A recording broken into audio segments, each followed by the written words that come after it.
যোগ্যদের মূল্যায়ন করা হয়নি। অযোগ্যদের মূল্যায়ন করা হয়েছে। ফ্রন্টলাইনের সম্মুখ যোদ্ধাদের অবমূল্যায়ন করা হয়েছে। ছাত্রলীগ ও ডট গ্যাং সহ বিভিন্ন কিশোর গ্যাংয়ের ছেলেদের যুক্ত করা হয়েছে। একচেটিয়া কমিটি প্রকাশ করা হয়েছে। লিস্টেড ও সম্মুখ সারির নেতৃত্ব দেওয়া বেশিরভাগ সমন্বয়কদের সাথে অবিচার করা হয়েছে। একই ব্যক্তির নাম কমিটি লিস্টে একাধিকবার রাখা হয়েছে, অথচ যোগ্য ব্যক্তিদের নাম একবারও রাখা হয়নি।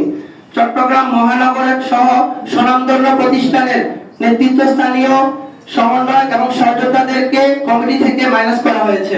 কোনো আহত যোদ্ধা অর্থাৎ আমাদের যে সম্মুখ সারির যে আহত যোদ্ধা রয়েছে তাদেরকে মূল্যায়ন করা হয়নি। চট্টগ্রাম মহানগর কমিটিতে আপনারা খেয়াল করবেন, সনাতন ধর্ম সহ অন্যান্য ধর্মের কোন সহযোদ্ধাদেরকে অন্তর্ভুক্ত করা হয়নি। এটি একটি চরম বৈষম্য। ছাত্রদেরকে ইগনোর করা হয়েছে। চাঁদাবাজি সহ বিভিন্ন অনিয়মে অভিযুক্ত সহ নারী সহযোদ্ধাদেরকে, কটূক্তিকারীদেরকে কমিটিতে যুক্ত করা হয়েছে। আমরা এখন আপনাদের সামনে 3 দফা দাবি ঘোষণা করব। আমাদের 3 দফা দাবি: বৈষম্যবিরোধী ছাত্র আন্দোলন চট্টগ্রাম মহানগর, চট্টগ্রাম দক্ষিণ ও চট্টগ্রাম উত্তর জেলার পক্ষ থেকে 3 দফা দাবি। নাম্বার 1, বিকেল 3টার মধ্যে গতকাল প্রকাশিত চট্টগ্রাম মহানগর, উত্তর ও দক্ষিণ জেলার কমিটি বাতিল করতে হবে। মূল আন্দোলনকারীদের নিয়ে আলাপ আলোচনার ভিত্তিতে অন্তর্বর্তীমূলক কমিটি গঠন করতে হবে।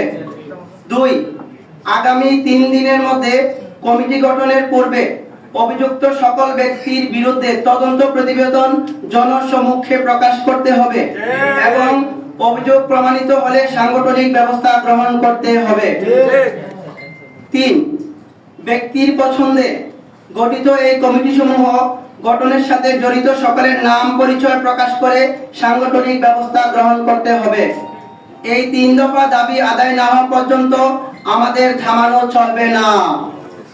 আমরা আগামী 3টার মধ্যে, বিকেল 3টার মধ্যে যদি কমিটি বাতিল করা না হয় এবং আগামী 3 দিনের মধ্যে নতুন কমিটি গঠন করা না হয়, তাহলে আমরা অবরোধ কর্মসূচি ঘোষণা করব।